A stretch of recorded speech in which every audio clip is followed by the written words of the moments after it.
South ఇండియాలోనే biggest sorry store మన Varahi silks మన విజయవాడ ఎంజీ రోడ్ లో డిసెంబర్ 4వ తారీఖున ఘన ప్రారంభం. డేటింగ్ యాప్లను పూర్తిగా నిషేధించాలి అంటూ జనజాగరణ సమితి వినూత్న నిరసన చేపడుతోంది. ఇక్కడ మనం చూడొచ్చు కాలేజ్ స్టూడెంట్స్ అంతా కూడా ఈ నిరసన తెలుపుతున్నారు. నోటికి నల్ల రిబ్బన్ను కట్టుకొని మౌనంగా తమ ఆవేదన వ్యక్తం చేసే ప్రయత్నం చేస్తున్నారు. విశాఖలోని శివాజీపాలెంలో ఉన్నటువంటి ప్రెసిడెన్సీ డిగ్రీ కాలేజ్ వద్ద అయితే ఈ నిరసన కొనసాగుతోంది. ఒక రకంగా చెప్పాలంటే గొంతెత్తి తమ ఆవేదన వెలుబుచ్చే కన్నా వినూత్నంగా మౌనంగానే ఆడవాళ్ళ ఆత్మాభిమానానికి ఆడవారి గౌరవానికి భంగం కలుగుతున్నటువంటి ఇట్లాంటి డేటింగ్ యాప్ల వల్ల ఆడవాళ్ళని అంగట్లో సరుకుగా చూస్తున్నారు. అలా మారిపోతుంది వ్యవస్థ. మాకు లేదా గౌరవంగా బ్రతికే హక్కు అంటూ కూడా ఈ విద్యార్థులంతా తమ అభిప్రాయాలను మౌనంగానే వ్యక్తపరిచే ప్రయత్నం చేస్తున్నారు. సో జనజాగరణ సమితి వినూత్నమైన నిరసనలు చేపడుతూ ఉండడం కూడా మనం గతంలో అనేకం చూసాం.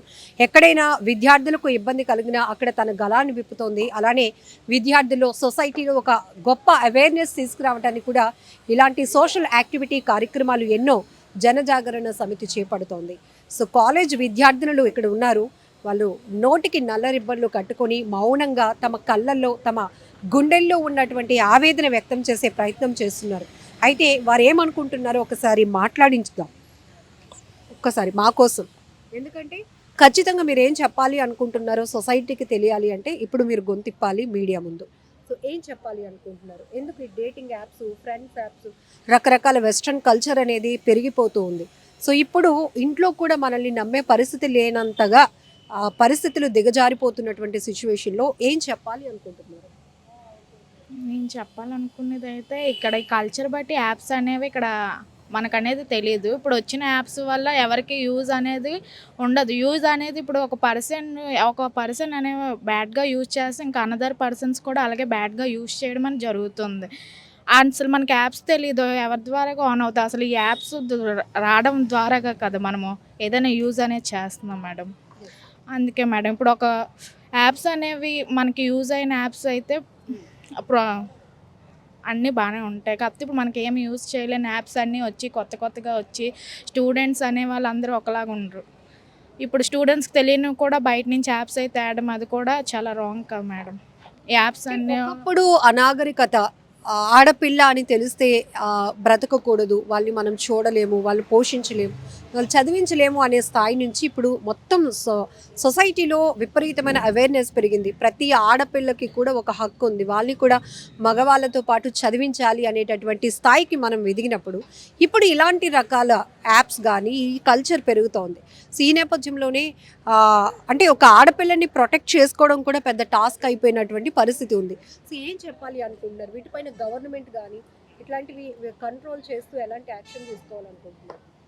అంటే గవర్నమెంట్ అనేది ఇవన్నీ బ్యాన్ చేయాలి మేడం. అంటే యూజ్ లేని యాప్స్ కంటే యూజ్ వచ్చిన యాప్స్ ఏమైనా అయితే అందరూ యూజ్ చేయడానికి బాగుంటుంది. యూజ్ లేని యాప్స్ వల్ల వచ్చిన ఇక్కడ గర్ల్స్కి అనేది ఒక ప్రొటెక్షన్ అంటే ఒక ఇదేం లేకుండా తీసి పడేస్తున్నారు. ఇప్పుడు అందరూ ఓవరాల్ ఈక్వల్గానే వచ్చి ఎడ్యుకేషన్ అనేది నేర్చుకుంటున్నారు. ఈ యాప్స్ వల్ల వచ్చినప్పటికీ అందరూ మిస్యూజ్ చేయడం కూడా ఉంటుంది. 95% అయితే స్టూడెంట్స్ ఎక్కువ మొబైల్ ఫోన్స్ యూజ్ చేయడం వల్ల యాప్స్ అని రకరకాలుగా అన్నీ వచ్చి యూజ్ అయ్యి కొన్ని ఘటనలు చూస్తున్నాం. టీనేజర్స్ మంచి భవిష్యత్తు ఉన్న వాళ్ళు కూడా పక్కదోవ పడుతున్నారు.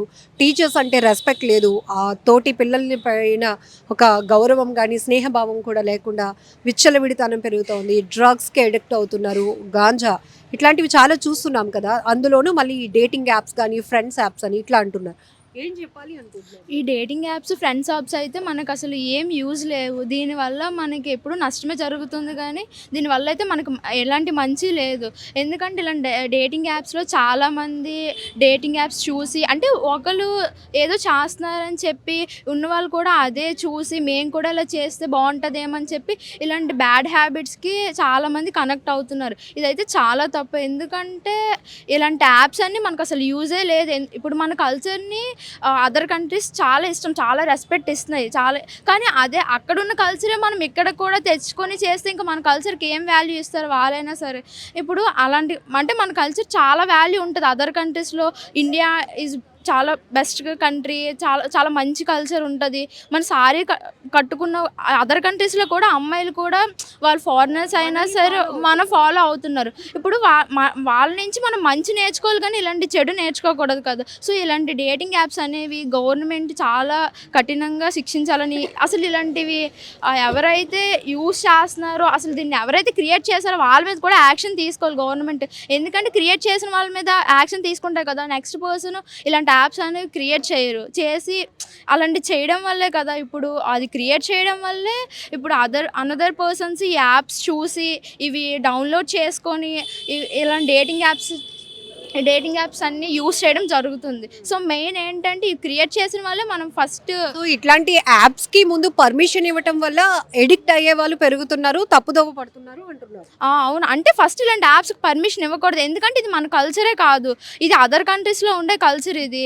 సో ఇలాంటి కల్చర్ మన ఇండియాలో మనకి అవసరం లేదు. ఎందుకంటే మన చూస్తున్నాం, పేరెంట్స్ చూసిన వాళ్ళే కదా మనం చేసుకుంటాం. ఇంకా మనం పర్సనల్గా డేటింగ్ యాప్స్లో జాయిన్ అయ్యి మనకి ఇలాంటివన్నీ అవసరం లేదు. సో గవర్నమెంట్ ఇలాంటి డీల్కి అసలు పర్మిషన్ ఇవ్వకూడదు, మన కల్చర్ కాదు కాబట్టి. వాసు గారు జనజాగరణ సమితి నుంచి ఎన్నో అజిటేషన్స్ చేశారు. ఎక్కడైనా విద్యార్థులకి తల్లిదండ్రులకి ఇబ్బంది కలిగితే అక్కడికి వెళ్ళి ప్రశ్నించే గొంతు. ఇప్పుడు సోషల్ అవేర్నెస్ కల్పించే విషయంలో ఇదొక గుడ్ స్లోగన్.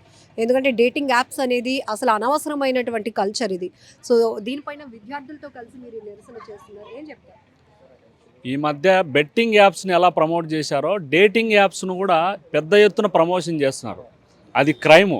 ఎవరైతే ఆ సెలబ్రిటీలందరిపైన కేసులు పెట్టాలి. ఇప్పటికే ఆడవాళ్ళపైన అఘాయిత్యాలు జరగడానికి అనేక దరిద్రాలు ఉన్నాయి. దాంతోపాటు ఫ్రెండ్షిప్ పేరుతో మహిళల మానాలను ఎరగా వేసి ఈ డేటింగ్ యాప్ల నిర్వాహకులు కోట్లాది రూపాయలు దండుకోవడాన్ని జనజాగరణ సమితి తీవ్రంగా వ్యతిరేకిస్తుంది. అంతేకాకుండా ఇటువంటి ఆన్లైన్ వ్యభిచారం అనేది భారతీయ సంస్కృతిని సర్వనాశనం చేస్తుంది. అనేక హిందూ సంఘాలు లవర్స్ డేను తీవ్రంగా వ్యతిరేకిస్తాయి. కానీ ఈ డేటింగ్ యాప్లను ఎందుకు వ్యతిరేకించడం లేదో అర్థం కావడం లేదు. ఈ డేటింగ్ యాప్లను పూర్తిగా నిషేధించే విధంగా ఈ పార్లమెంట్ సమావేశాల్లోనే ఈ డేటింగ్ యాప్ల నిషేధ చట్టం తీసుకురావాలని జనజాగరణ సమితి కోరుతుంది. మన భారతీయ సంస్కృతి సాంప్రదాయాలను విదేశీయులు ఫాలో అవుతూ మన కల్చర్ని ఇష్టపడుతూ గౌరవిస్తుంటే, మరొక వైపు ఇప్పుడు ట్రెండింగ్ పేరుతో వస్తున్నటువంటి ఈ బెట్టింగ్ యాప్స్ కావచ్చు, ఆన్లైన్ డేటింగ్ యాప్స్, వీటి వల్ల మహిళల్ని ఒక అంగట్లో సరుకుగానే చూస్తున్నారు. మహిళల ఆత్మ గౌరవానికి తీవ్ర ఇబ్బంది కలిగిస్తున్నారు. వాళ్ళని ఎరగా వేసి కొన్ని యాప్ల నిర్వాహకులు కోట్లాది రూపాయలు సొమ్ము చేసుకుంటున్నారు. దీనివల్ల కూడా ఇప్పుడు టీనేజింగ్ అనేది ఒక ప్రమాదంలో పడే పరిస్థితి ఉంది. కాబట్టి ఇలాంటి ఇల్లీగల్ యాక్టివిటీస్తో నడిచే ఇలాంటి యాప్లను ఇమ్మీడియట్గా బ్యాన్ చేయడానికి ప్రభుత్వాలు ఇనిషియేట్ తీసుకోవాలని చెప్పి జనజాగరణ సమితి మౌన ప్రదర్శనతో తన నిరసన తెలుపుతోంది. నిజంగా ప్రస్తుతం ఉన్నటువంటి సమాజం దేనికి ప్రయారిటీ ఇస్తుంది? ఆర్థిక సంబంధాల చుట్టూ మాత్రమే తిరుగుతుంది. మళ్ళీ ఎన్నికలంగానే చాలా విరక్తి కలుగుతాం. మంచి అనిపిస్తుంది కదా, లేడీస్ కూడా ఛాలెంజింగ్ జాబ్స్ చేసినప్పుడు చాలా బాగుంటది. ట్రాఫిక్ అసిస్టెంట్స్ గా నియమించిన ట్రాన్స్జెండర్స్ అందరితో సాల్యూట్ చేయించుకుంటున్నారు. ఫుడ్ డెలివరీ ఇవ్వటానికి వెళ్ళినటువంటి డెలివరీ బాయ్ అనిల్ పై కళ్ళ ముందు